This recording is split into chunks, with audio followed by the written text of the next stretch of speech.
All right, so this chapter is on the topic of fluids. And fluids are going to be comprised of a couple different things. For the most part, we're going to be dealing with liquids, but a lot of the concepts that we talk about here apply to gases as well. If your plan at some point later on is to take 211, you'll see a lot of these ideas again in thermodynamics, where we focus on gases.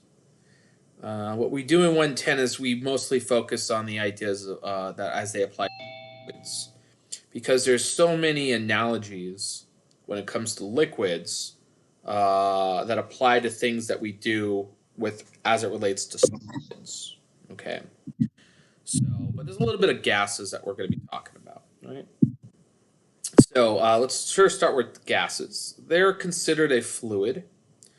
Uh, a fluid is simply something that flows and exerts pressure. Okay.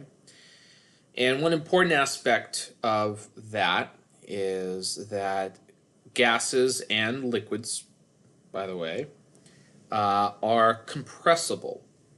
That means their volumes can change. And it may not be necessarily easy to change those, but they change in a significant way that we want to be able to keep track of that. And of course, you can change the volume of a solid as well, but a lot of times changing the volume of a solid can damage the solid. And then there's a lot of things you'll need to take that into account. Now, that's not something we cover in Physics 110. It's a topic that's in physics. And in fact, you might have noticed it was at the end of the last chapter that we studied, but we didn't go over it. It's not really something that we go over in Physics 110. It's on elasticity, the strength of materials, and things like that. We just don't happen to do that. Yeah, if you're an engineering student, you'll do quite a bit of it. Okay. So,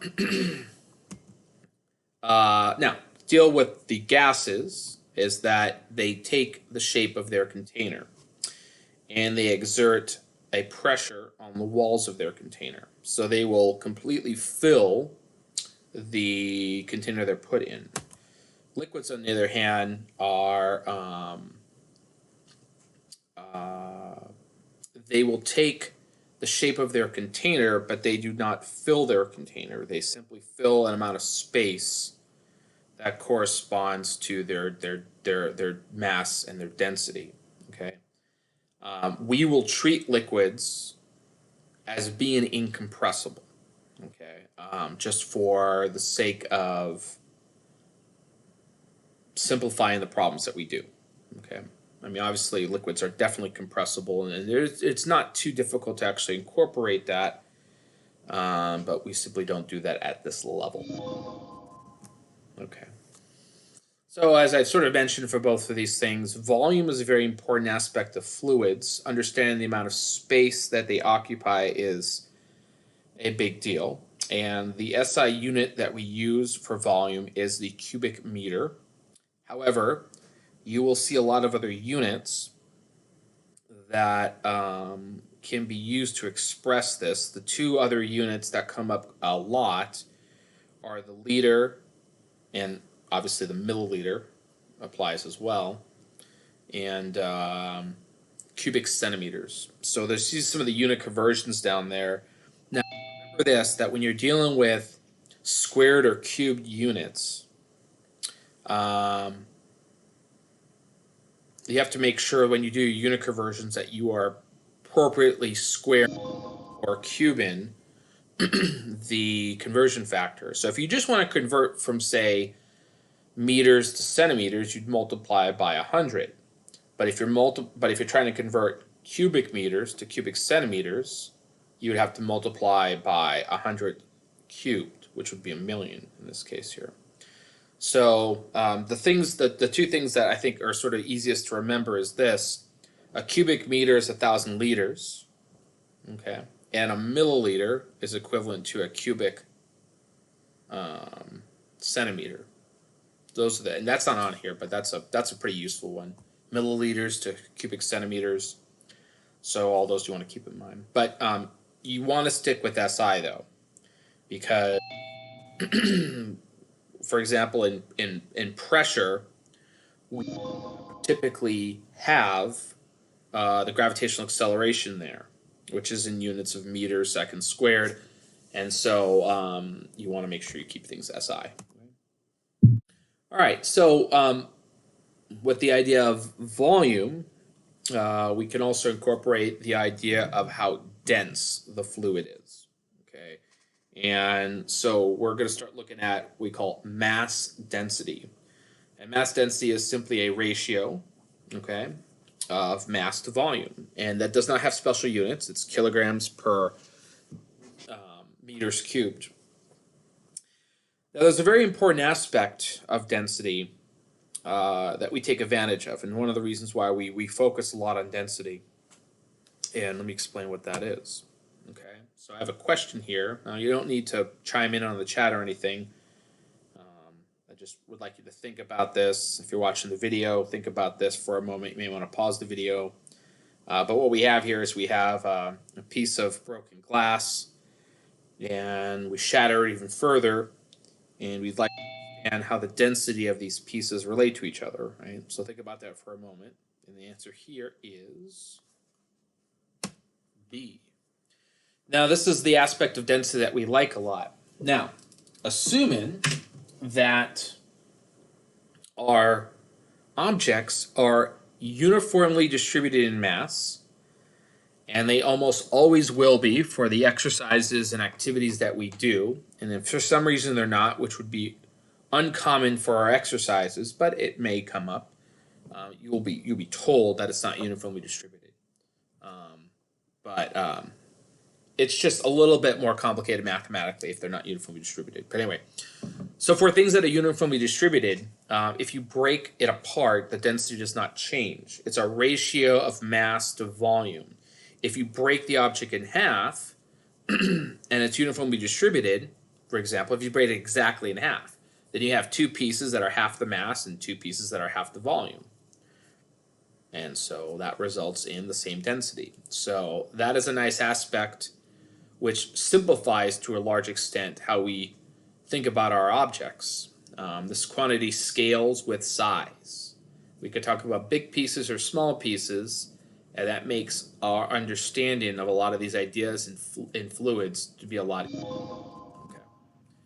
All right, so as far as densities are concerned, this is a table from an old textbook, but honestly these values are not too dramatically different than what you might find. For example, your textbook is going to have a similar table here. Typically, I will give you the density of objects, or if you need to find the density of an object, you can compare it to really any of the tables that you come across. And you're not going to have exact numbers, but it might be a little bit close. In particular, the two things on here that are most helpful to remember is at the bottom is water, and water is 1,000 kilograms per cubic meter. It's also a gram per cubic centimeter. That's another way we can do that, gram per cubic centimeter. In fact, that's a more common way we usually talk about it, 1 gram per cubic centimeter. But if you want SI, strictly SI, then you want 1,000 grams per cubic centimeter. And then also air is on here. Air is, I'm going to be using this value from an old textbook that I had, 1.28 kilograms per cubic meter. 1.3 would be fine if you don't need that many digits on there. Now look at the top. You'll notice that these are the density of things at a particular temperature and pressure. And we call this STP, standard temperature and pressure, because in different environments, higher or lower pressure, different temperatures, things can expand or contract, and we have different values for these things, which again, if you're going to take 211, if you're going to do thermodynamics, that is discussed more in that class. And it's a lot more fun. This topic here is kind of dry because it's so broad in general. It's just kind of like, meh. Anyway. Oil's on here, 900 kilograms per cubic meter. We have a lot of problems that involve oil. So just if you need that, it's on here as well. Okay. Let's do a real simple problem here. Say you have a living room that measures 4 by 6 by 2.5 meters. Okay, so that may be, that's not big of a room, is it? Anyway, so we want to know what the mass of the air in the room is. So let's jump ahead here to my example. This is really simple stuff. But if we're considering what's going on with the mass in that room, we have our equation for density. Now, that symbol that you see there, that's Greek letter rho. That's the symbol we typically use for most kinds of density. I mean, this is mass density. In physics 120, we'll use rho again, but it will refer to charge density. Rho is a very common unit used generally for densities. You kind of saw this already when we did stuff with center of masses. Lambda is typically for linear mass densities. Sigma is typically for surface mass densities or surface densities. And rho is meant for volume densities. Okay. So we solve for mass here, and we take the value that we have for the density of the air, 1.28 kilograms per cubic meter, and we multiply that by the volume. This is a rectangular box. We're just going to multiply those together. Just make sure you got SI units for everything.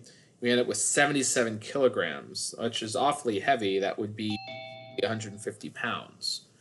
So that's how much mass is in the air. So air is thin, but it does weigh quite a bit if you have enough of it, actually. So, okay, let's keep moving here. All right, so this now brings us to the concept of pressure. What pressure is a force that is exerted over an area. And so in this picture here, we have a good visual representation of how, pressure is different for a fluid, for example. So we have a tall glass here filled with water. We poke holes in the side, and we can get a sense of the pressure that's being exerted in this cup. Now, when the cup sits by itself, there's no real easy way to tell what the pressure is in that cup. When we poke holes, the pressure provides a force, right? That's going to accelerate these water molecules and cause them to reach some sort of initial speed as they are ejected out. And so you can see the top one is, the speed is not as great. The water doesn't go out as much as it comes down. And if you look near the bottom, we see that the water shoots out a bit faster, and so it goes out a bit farther. And that gives us a good representation of what the pressure is. The pressure does, if the hole is, parallel to the surface, the water's pushed out perpendicularly. Okay. So we can see that the pressure changes as we look at different depths here. Okay. So let's go ahead and define that. The definition of this is a force applied over an area. So in terms of definition, this is a ratio, force per unit area. And that's what we use for pressure. So we use a lowercase p, which is the same symbol used for momentum, which is not fantastic, but we only have so many letters. Okay? We only have so many letters to work with. And we try to duplicate letters when there is no likely confusion between the two. So momentum and pressure are so radically different ideas that we can use the same symbol and not worry about the fact that they may show up in similar equations. So it's not great, but we don't got that many letters. Anyway, there is now this means that the units for pressure are going to be newtons per meter squared. Now, we do have a special unit for that. In fact, we have a lot of units for pressure, and I'll talk about those near the end of the lecture. But the official SI unit for pressure is the Pascal. And the notation we use for that is PA. So you see at the bottom there, PA. And so what we want to do for the next few slides here is we want to develop this idea of pressure, okay, force per unit area. All right.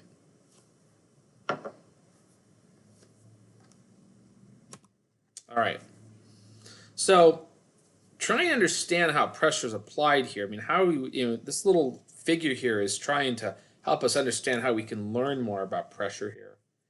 And what you see here is we have these little pistons, and these pistons are have where the spring is located. They have no fluid, so there's no air. It's a vacuum in there. So the idea is that the liquid will supply a force over the area of the piston, right? So imagine this is a circular piston of some kind. So we have our force being exerted over a circular area, right? And that's very easy to characterize, right? It's pi r squared. And then according to, either you can say equilibrium here, which is equilibrium would apply here, is a force is being exerted on the piston, and therefore the spring experiences the same force. So if we can measure the force that's being exerted on the spring, and the way we measure that is just how much the spring is compressed. The more it's compressed, the greater the force is. We will have a good sense of what force is being exerted on the piston, and then if we divide that by the area, we have a way to sort of measure pressure. So this is a way that it can be done. This is actually a very common way that it is done. For example, I got this little device. I wish I should have brought it up here, but it's in my garage. And what it is, it's this little thing that you can screw on to your, like a spigot or something, like like a faucet outside. And you turn the water on, and the water pressure is, pushes on a spring that's inside this little device. And then, the plumbers have this to measure the water pressure in your homes. And I had some plumber come do work a year ago, and he left it here and never came back and got it. So next time they do work, I'll be like, hey, take this back. But anyway, this device here is, that's exactly how this works here. It's just it measures how much the compression is. And so you see in the figure here, if you had these little devices and you put them in the fluid, you can see different reactions to it. As it gets further down, you see the more and more compression. And all you do is just calibrate this. You calibrate what kind of distance is being pushed, and you can figure out what kind of force and therefore what kind of pressure there is. The little device that you have that I can put on the spigot is, it compresses a spring, and then it has a little dial that rotates, and it tells you what the pressure is. So that's a way that we can characterize this. Now, when it comes to a gas, and this is, by the way, this occurs for liquids as well, but for the gas, the pressure is basically the result of lots and lots and lots of collisions that are taking place. Now, there's if you have, for example, let's say a balloon, for example, right? A balloon will contain a huge amount of air molecules. Air is mostly nitrogen, 72% or so. Oxygen's like, 26, 27, something like that, percent. So the air is mostly filled with these diatomic nitrogen and oxygen molecules, and there's a huge number of them. We're talking 10 to the 22, 10 to the 23, 10 to the 24, around there, number of molecules.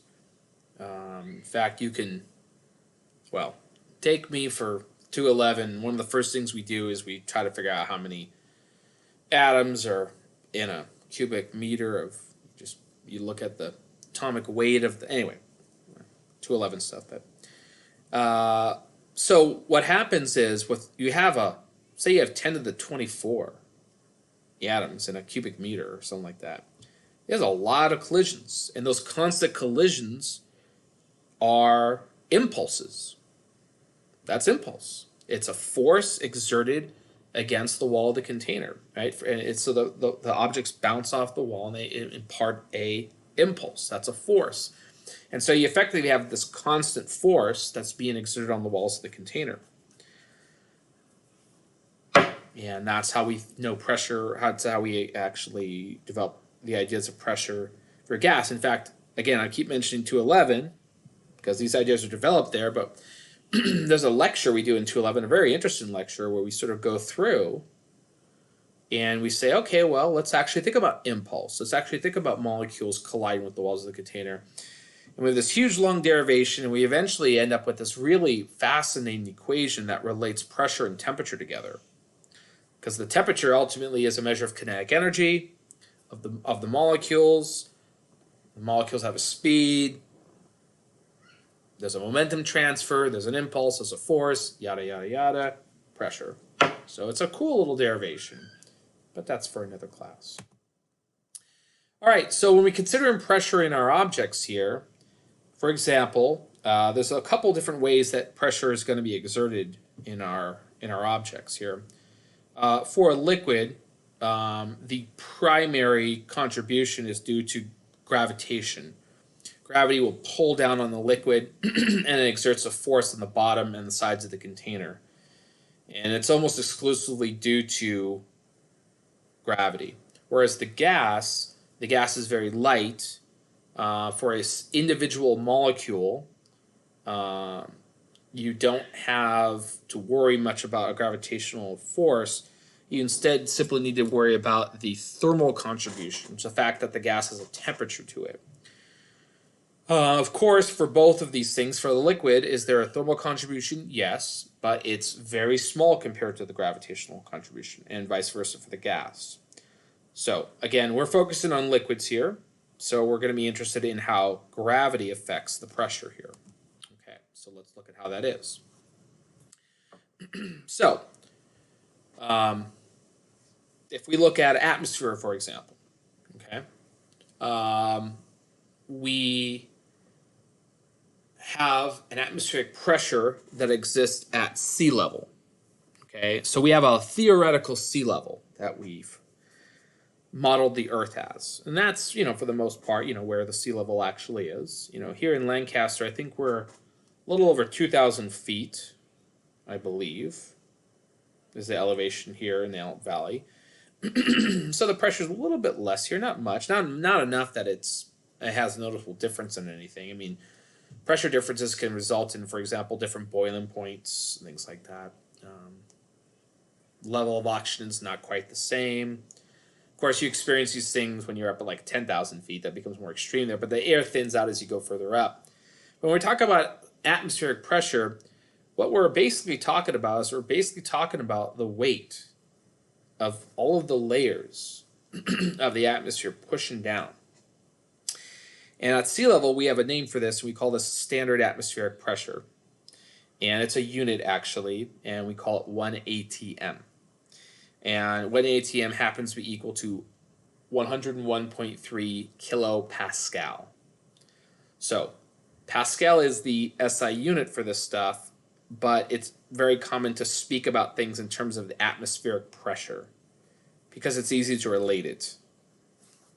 It's easy to relate things to atmospheric pressure, especially if you have objects that need to compete, for example. Like you have, a can of soda or something, a bottle of soda. That's going to be atmospheric pressure in there, and when you release it, there may be a thing there.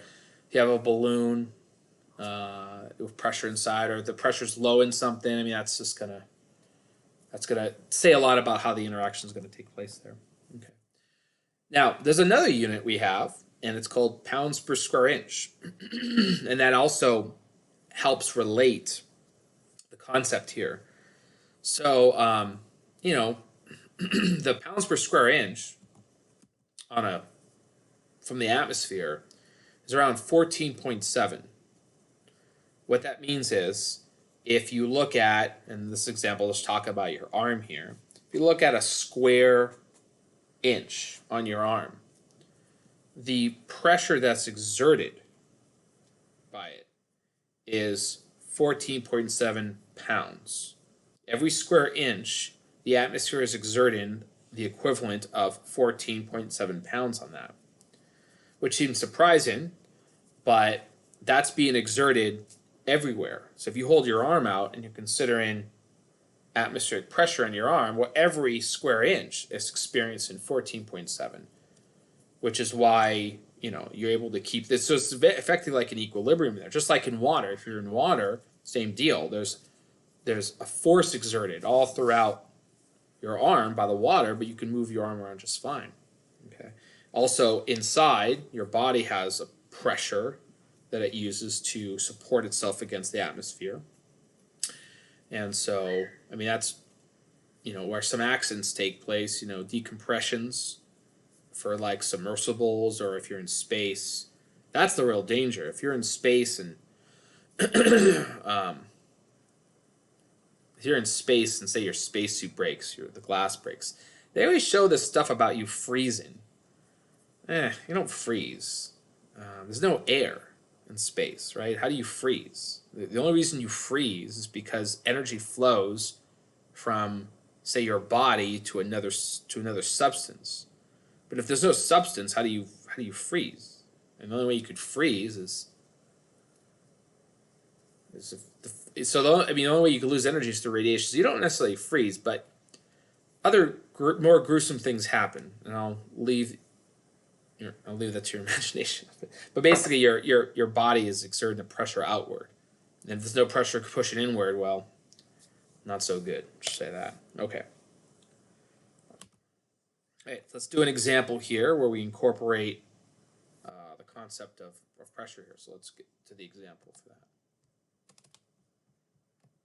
So in this example here, we have this suction cup. The idea with the suction cup is that any suction cup uses atmospheric pressure as a means of support. So the whole purpose of the suction is that, you know, you have a suction cup and you press on that suction cup and it evacuates the air. And then when you release that pressure, because there's a lower pressure of air inside there, so when it tries to relax and go back to its original shape, it has much less air in there, much less. And so there is an imbalance that's taking place. The air that's inside the suction is it's much less than it is outside. And so atmospheric pressure is sufficient to support the object's weight. And you see this in a lot of other scenarios. Like, for example, you could, well, that's actually a bad example. Never mind, I'm not going to talk about that. Okay, so let's do a free body diagram on the suction cup. We want to know how much weight this suction cup can support. Now, we're going to assume the suction cup is about as flat as you can make it. And what's going to happen here is, the air is going to exert a pressure. So that pressure is exerted over a certain area, right? And so if you take your pressure and you multiply it by the area where the pressure is being exerted, you will end up with a net force that will be used to support the object. Okay. So if you do a free body diagram of the suction cup, here's what we're going to find. We have a tension that's downwards. They say gravitational force here, but if you want to be more accurate, it's really a tension it's like see there's a little string or something that's supporting the object. So, but that's equivalent to the gravitational force, so that we just put gravitational force here. Now, the normal force, there is a normal force, right? I mean, if you're attached to the ceiling, the ceilings exert a normal force on the suction cup, and then the air pushes upward. Okay, so the idea here is that the atmospheric pressure provides a force that pushes upward. And then what's going downward is not just gravity, there's also the normal force from the ceiling. So if we do Newton's second law here, we find that the summation of forces is 0. So that means the upward forces are equal to the downward forces. So we have F air equals N plus Fg. Now what's going to happen here is as you add mass to this, okay, it's going to pull harder and harder and harder. And the normal force is going to start to drop. I mean, imagine if you had no object there at all, it's just normal force and air. But when you have the weight, that's basically going to take away from the normal force. Okay? And in the condition that you have as much mass as you possibly can have in here, normal force is going to be driven down to 0. And so when you reach that maximum mass, that means the air is fully supporting the object's weight, and that there's effectively no normal force. Okay, so it's like, in a way, it's like not even attached to the wall at that point. Really, it's like it's not. Now, obviously, it has to be to some extent because you have that vacuum in there, so it's sort of attached. The vacuum, the suction is still there. Anyway, so for the air, it would be pressure times area, right? And for gravity, it's mg. So we solve for m here. We put in our pressure, atmospheric pressure, Pascals, so 1.01. I'm going to do 3 sig figs here for that. Times 10 to the 5th Pascals. This is going to be a circular suction cup, so make sure you use radius, not diameter. So that's 0.05 meters squared. Divided by gravitational acceleration, we get 81 kilograms, which is a lot, right? I mean, 10 centimeters, right? What's 10 centimeters? 10 centimeters is 4 inches or so. It's not too much, 4 inches. That's like the length of, it's not quite the length of a finger. I mean, it's a little bigger than that, but that's not a huge suction cup, and it can apparently can support an object that weighs, 81 kilograms is like 180 pounds.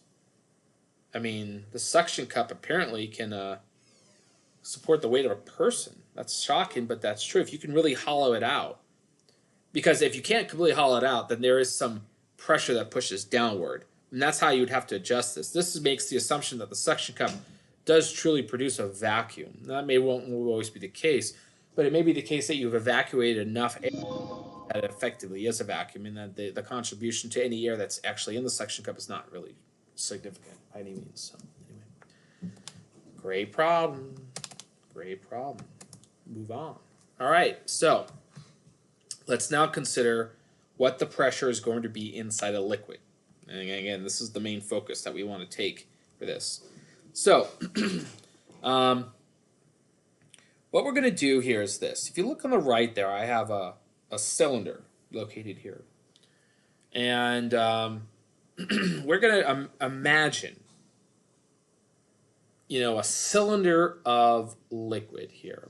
Okay, so imagine it's some kind of cylinder of liquid. We're just going to imagine there's a boundary there.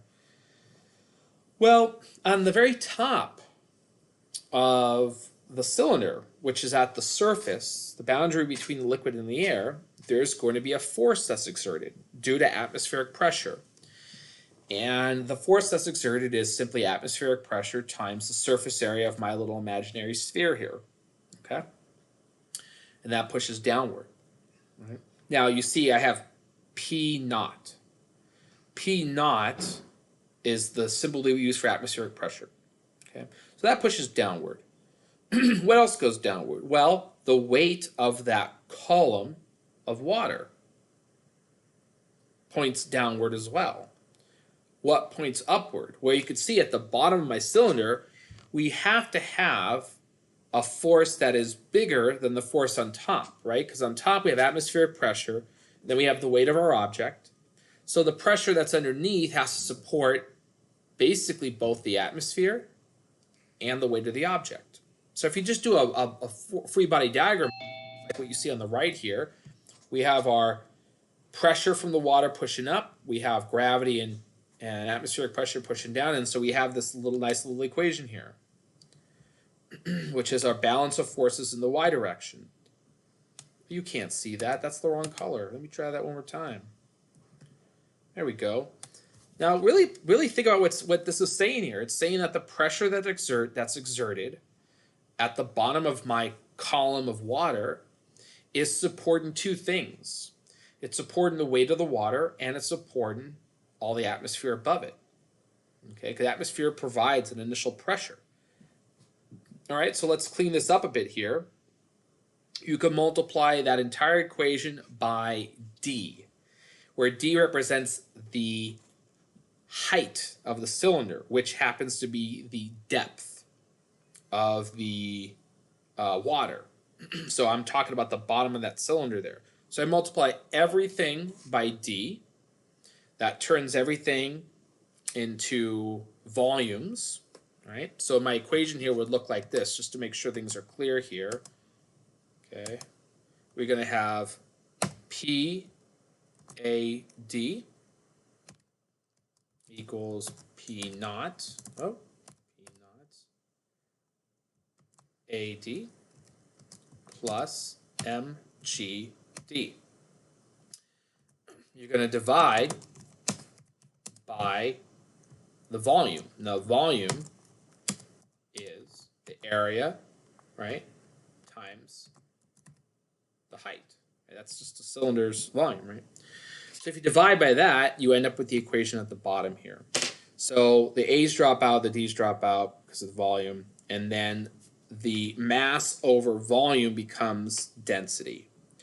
And so we have this lovely equation here that allows us to calculate what the pressure is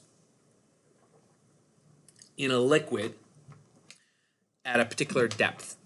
It starts with atmospheric pressure, and then it's based on whatever the fluid is and how far down you go. Okay, kitty, don't play with my pencil right now. All right. Oh my goodness. My cat's harassing me right now. Okay. So, remember this equation. Very important in this chapter. Extremely important. Let's move on.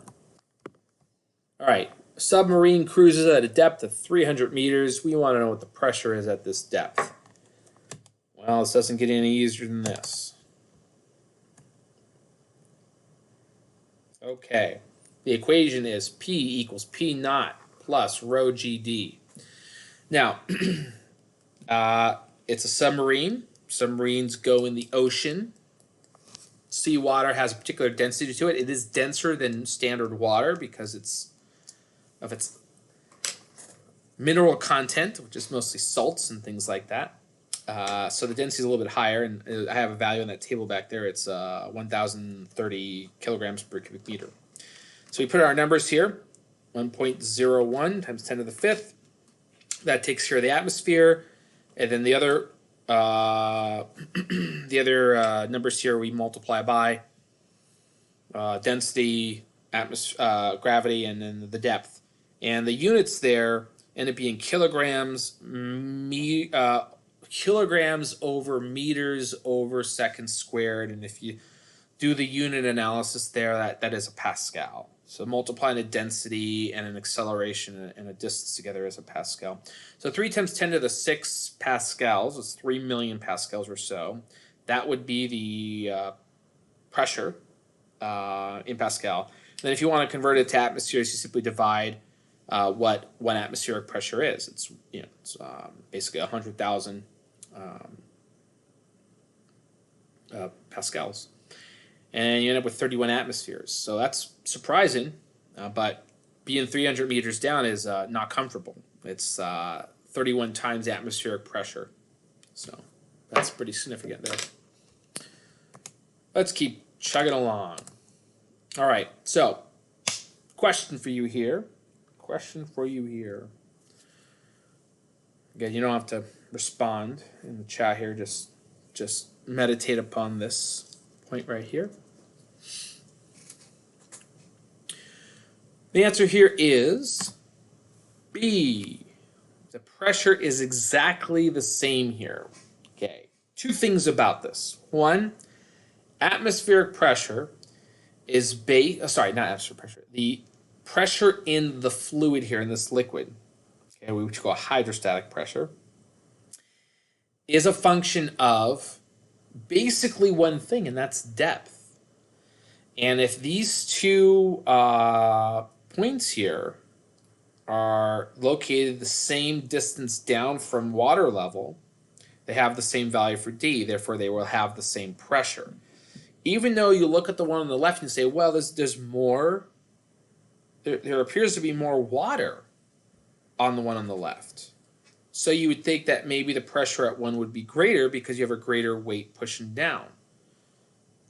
Well, that's not actually true here, because what happens is, while there may be more mass on the other side, there is an equilibrium that occurs here.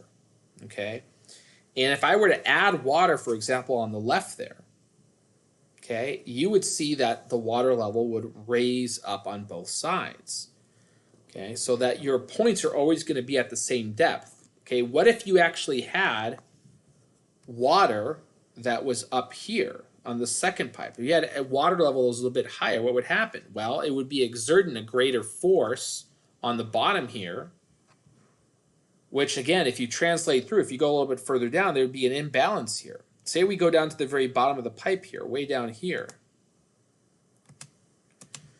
Okay, and say the water level was actually higher on the right here. Well, then if you go all the way down to the bottom, you'd see there's a greater force down on the right than there would be on the left. Well, if there's a difference in force, then that's a net force and there would be motion.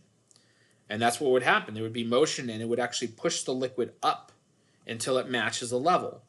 And then you end up having the same pressure. So it's a very easy thing to remember and do, but it just seems a little counterintuitive. But what happens is, having open containers like this, the depths always have the same pressures, even though it may look like the masses are different. Well, they adjust everywhere. Now, that's for open containers. Closed containers are different. Okay, closed containers are not exposed to the atmosphere, so they don't have the same initial force pushing down on them. That's a different thing. I don't know if we're even going to cover that or not. We'll see. I don't remember.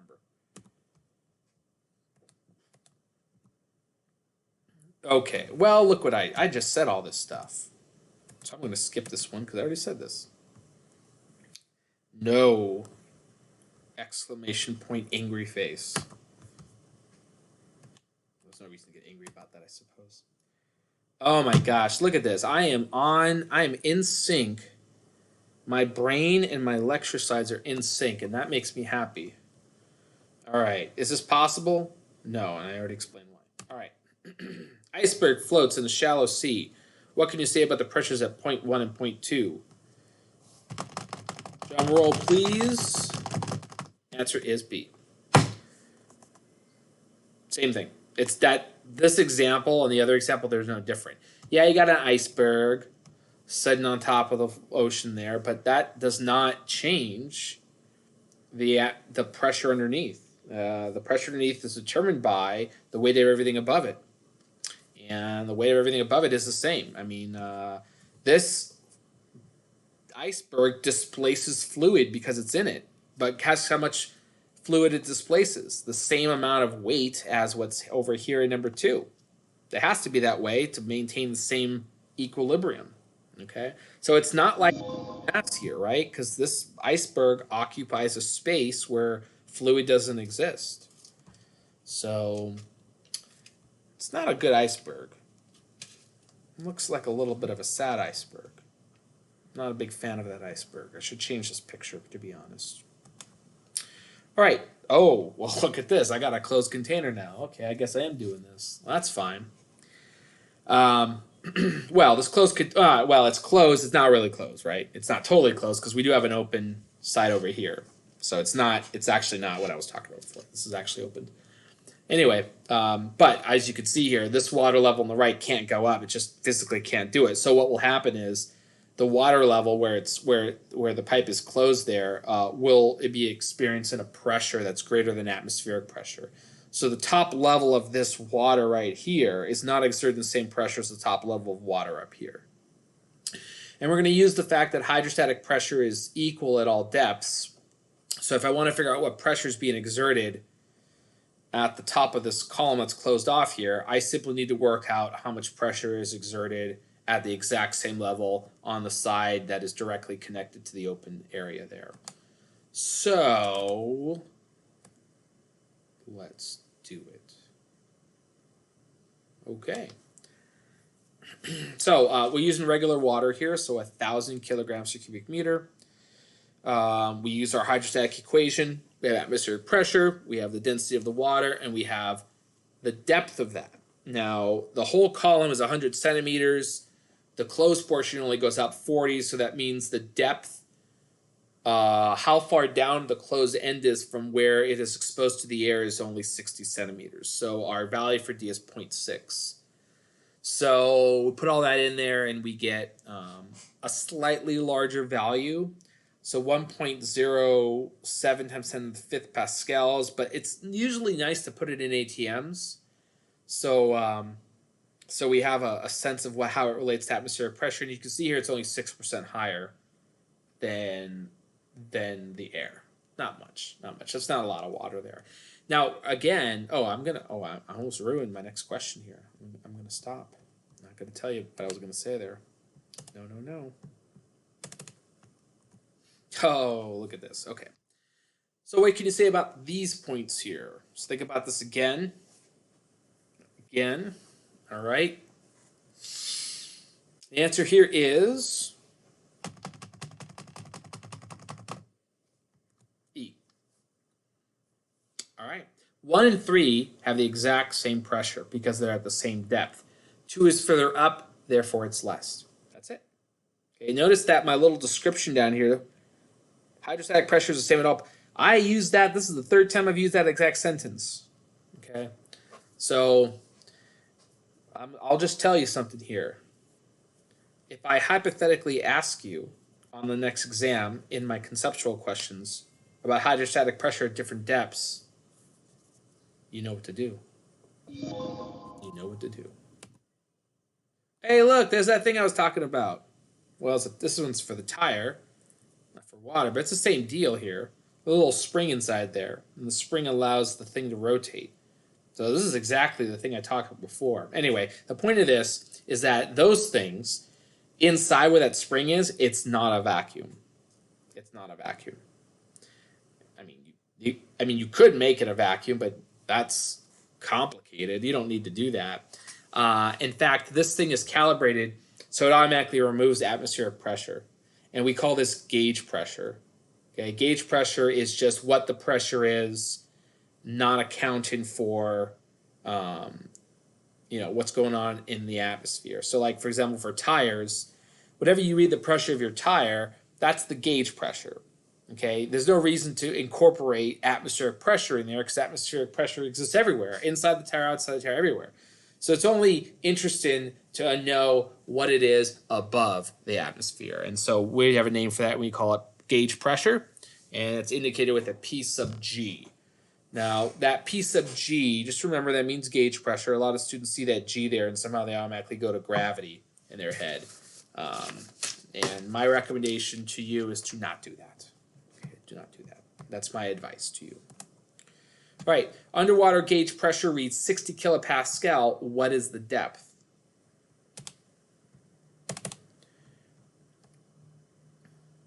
Okay. Well, the equation for hydrostatic pressure is, well, let's look up here, right there. There it is. Ooh, where is it? Where's my little thing? That is our hydrostatic, right there. Now, gauge pressure is taking atmospheric pressure out. And what that means is you don't have that first term. It's gone. That's it. I mean, that's literally all you do. So gauge pressure is just that second term then. It already accounts for the atmosphere. Okay? So we take our 60,000 pascals, which is the gauge pressure. That's in SI units when you put it into regular Pascal. Divide by 1,000, divide by 9.8. We're apparently 6.1 meters down. 6.1 meters down. Okay. All right. Are you loving these examples? Are you loving this? This is easy, huh? Don't worry. You know what? Every time it's easy, I'll make it harder. Unfortunately, I can't do that today. I can't make it harder. I really cannot make it harder today. This is all we're doing. Now I'll make it harder in the video lecture I'm going to do later. Buoyancy, Bernoulli's equation. You won't like buoyancy. I don't like buoyancy. I don't even like the way buoyancy is spelled. That's how much I don't like buoyancy. All right. So now this next example here is a loud plane. All right.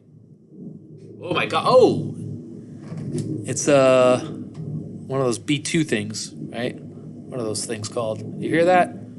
It's one of those stealth bombers. All right, sorry. I don't know. I've been in this area for 15 years. I still love seeing this stuff. Cool. Anyway, okay. So yeah, manometer. Manometer is a type of kind of like a mechanical device that will help you measure the pressure in a container. And the way it works is you connect a tube to it. And the tube is filled with, it can be filled with really anything, honestly. A lot of these are filled with, well, at least traditionally they're filled with mercury, but you don't want to break those things. And I go back far enough here. Let me go back far enough here. What's the density of mercury? Density of mercury. Come on. See, it's huge. It's enormous. Mercury has a huge density, and that's good because what happens is if your density is really, really big, then you can have big variations in pressure, and that doesn't result in huge changes in the depth. See, if your fluid wasn't very dense, you'd have enormous changes. So you actually want a really dense fluid in these things so that you can basically express a much larger range of pressures. That's sort of the purpose of using mercury, for example, just because it's so dense. But in the example here, we have this curved tube here, and we attach it to the cell, and the cell exerts a pressure on it, which pushes the mercury out. And what happens then is if you allow the gas to reach a certain depth in the tube here, well, that pressure is going to match exactly what the pressure is on point 2 here, okay? And what that does is it pushes up this column. And what we find is because the pressure at point 1 and point 2 are the same, then we can easily figure out what the pressure at point 2 is. It's simply looking at the depth of the liquid column here. So that's rho GH. And that would be the same density, sorry, there would be the same pressure as at point 1. Now this is a gas. So the pressure in the gas is going to be the same throughout the container. There's no depth to worry about because it's not gravitational pressure for gas. It's the thermal pressure, and that's going to be the same throughout the container, even in the tube here. So this little method, this is a little ingenious method to equate gas pressure and liquid pressure so you can measure. And this is a really just simple way to do something like that, but that's just nice to see that. So that's how you would get the gas pressure here. It's the atmosphere plus the column of the liquid, and that tells you exactly what the pressure in the gas is. That's pretty neat. Yeah, that's pretty neat. All right, let's use a manometer now. Don't know why it's called manometer. No clue. No clue. Not a manometer expert by any means.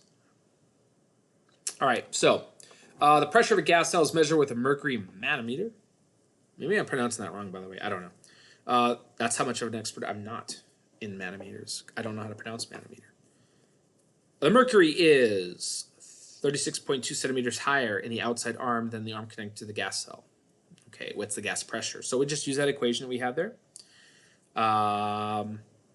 And we just put the normal numbers in, and we get 1.48 atmospheres. We're asked what the gauge pressure would be, and you know what to do with gauge pressure. Just take out the atmosphere, so 0.48 atmospheres. So that's if we didn't use this tube here. We just stuck a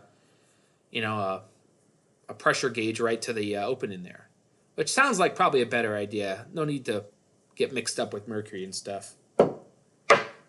Stuff's not good to play with. Or apparently it was, and I don't know. Moving along. Almost done here, I think. All right.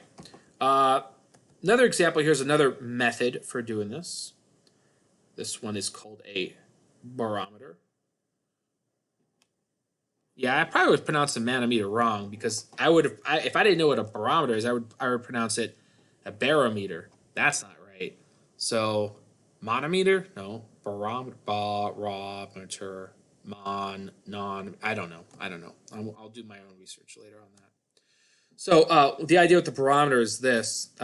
We have a little glass example. This is not a commercial or industrial example. This is just the basic premise of how this works. But we got a little glass tube here. We want to seal it off so that we don't have atmospheric pressure working here. And then we flip it over, we immerse it in a liquid. Well, when we do that, what happens is a small little vacuum is going to appear at the top of this, which has zero pressure, right?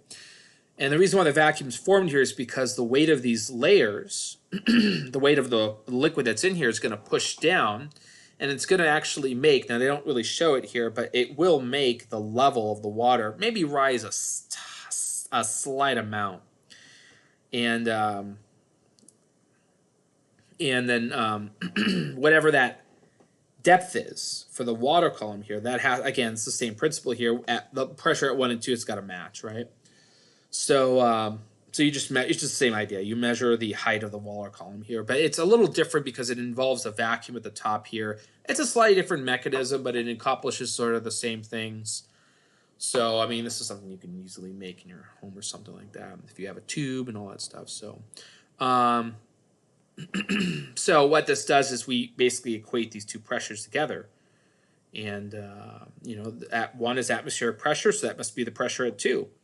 And so you notice you don't have the P naught here because your column of water is not exposed to the air. It's exposed to a vacuum and there's no pressure out there. So it's just another way to do that. Okay, so I've been talking a lot about units here. And so these are all the various units you might come across. Of course, the top one is our SI unit. Atmosphere is pretty common. We use that quite a bit in physics. The one at the bottom is PSI. You see PSI in the American system, or we call the English system of units. I don't know why we still call it the English system because I don't think England uses their units anymore. They gave them to us and freedom units, right? That's what they call it, freedom units. So these are the freedom units, PSI. And the other ones are much less common. Millimeters of mercury is not a very common. It's a kind of an archaic unit. And honestly, I've never seen inches of mercury before. I mean, I've heard of it, but I guess it's something that we do here too. But anyway. All right. So the last topic here that involves the concepts of pressure. And here we do have a closed container. So I was saying, I don't know if we're doing closed containers. And I guess I completely forgot about these examples because these are perfectly closed containers. There is no atmospheric pressure here. But I want to go over just the basic example of what's called a hydraulic lift. It's also what's known as Pascal's Principle. And Pascal's Principle is just this idea of, pressure at different depths and things like that. But what you see in the example here is we have a simple hydraulic press where we have a piston on the left-hand side, has a rather small area, and we apply a force to it. Well, based on those areas there, we actually can impart a rather large pressure on the right-hand side that allows a very heavy object to lift. Okay. Now, when you're looking at this equation here, this equation is basically relating the pressures at different points here. Okay, so there is a pressure that's being exerted right, let me highlight this, right, and that pressure right there is, we'll call it P1, and that's equal to F1 over A1, right? That's what the pressure is there. Now, over here, right at this location right here, we also have a pressure that's being exerted, and this would basically be the force of the car, and maybe if you want to consider the force of the platform there as well. But we have a very similar expression that occurs here, and that is P2 equals F2 over A2. Now, those two pressures are not equal, right? Because the idea here is we have this column of liquid. I'm going to highlight this in a different color. We'll do this one green. How about that? We have, oh gosh, that's not what I wanted to do. Go away. Draw. So we have this column. Oh my gosh. It's falling apart now. We have this column right here of liquid underneath. And so the idea is that the pressure that's exerted at point 1 is simply due to this force that's pushing down, whereas the pressure at point 2 is due to the force that's pushing down from the car plus the liquid that's here. And so that's what this equation is. This equation effectively is this. It is the you know, pressure at point 1 equals the pressure at point 2 plus the, you know, sort of this rho GH, rho GH that's due to the liquid that's there. Well, we've rearranged things here. What they do is they move this rho GH to the other side. They stick in F and A, and then they multiply the equation by A2. Okay. And when you do that, that's how you get the equation up top here. Okay, so just to be clear, you start off with hydrostatic pressure equation. Pressure at 1, pressure at 2 plus the column here. We move the rho GH over to the other side. We substitute for the pressures, the force over the areas. We multiply by A2, and we end up with this equation here, which tells us, you know, what kind of force we can support. Now notice there's a ratio here, A2 to A1. And you can see here that if you make A1 very small, this term becomes very large. Now you're subtracting off this other quantity here, fine. But I'm talking about manipulating the left-hand side here. If you manipulate the left-hand side, it doesn't change the second term, it changes the first term. And if you make the area very small, you can actually create a very large first term here, which means you can support an enormous amount of weight here. And that's the whole principle behind hydraulic press, is that you're using the Pascal's principle, you're using this pressures, this equal at all depths, to take advantage of this fact that you can use a force, a given force of different areas to produce this huge effect. And the only thing you need, because you might say, like, this seems extraordinary, like, how small can you make it? Well, at some point, you don't want to damage the piston there. I mean, you make it too small, yeah, you're going to create a pressure that may damage it. But ultimately, this is the principle behind that. So that's cool, huh? Sort of. I think it's cool. Oh, well, this is sort of the same deal here. So anyway, if we want to lift the car higher, what we do is we push down on the piston here, and in order to make sure we're conserving our mass, whatever volume was occupied here, it has to be the same volume occupied here. Now the piston on the right-hand side is much larger, so we equate the volumes together and we find that we have this proportion here. If we want to raise the car up, well, there's a trade-off here. You're going to have to be able to push this piston down a lot more in order to displace a certain amount of fluid that occurs over here. So there's the limits to this, obviously. And the limits are, if you make it too small, you're going to have to create an enormous column, right, to supply this kind of pressure here. So that there's another limitation here. And of course, this assumes that you're not compressing your fluid, which you kind of do, but it's not a huge factor. Oh, one last example. All right. Right.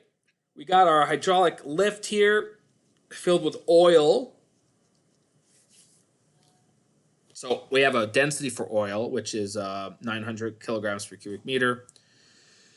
And the car rests on a 25 centimeter diameter piston. The left-hand side is going to be a 6 centimeter diameter piston. And we're going to basically throw a 1,300 kilogram car on top of there. And it's going to be 2 meters above the piston on the left-hand side. Okay, so we'll assume that weight of that car takes into account like the platform and all the other aspects. Assume that for both of the forces, that we're taking into account that the weight of the platforms here. We can assume that. So atmospheric pressure is not a thing here, because this won't be exposed to the air. So this is the equation that we get. So this is the equation that we had. It's basically the equation that I had before. I put it in my opinion, more simpler terms. So this is basically just pressure on the left equals pressure on the right. I think it's a good way to do it. Pressure on the left, pressure on the right, left to right. I like the equation back here, though. The equation I showed you before. That equation is nicer for understanding the conceptual side of things, because you can see how you can manipulate A1. Right, and then you can see how the things change. So anyway, that's why I like to put it in that form. But for the solving problems, I think it's sufficient to keep with Pascal's principle, pressure on the left, pressure on the right. Okay.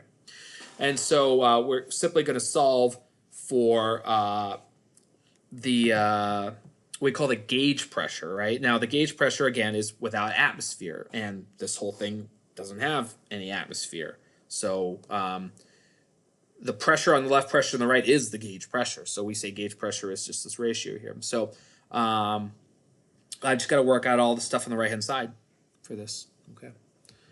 And so I got my weight of my car, 1,300 times 9.8. I divide by the area of that piston, the 25 centimeter piston. Remember, got to put that in radii. And then you've got to include the fluid that's sitting up there. It's 2 meters up from the piston on the left, so I got to put a 2 here. And we get 2.8 times 10 to the fifth, which is, you know, if you put in ATMs, it's about 2.7 something, 2.8 atmospheres. But that's the principle here. So, all right, so that takes us to the end of this part of the lecture. I'm going to stop my video.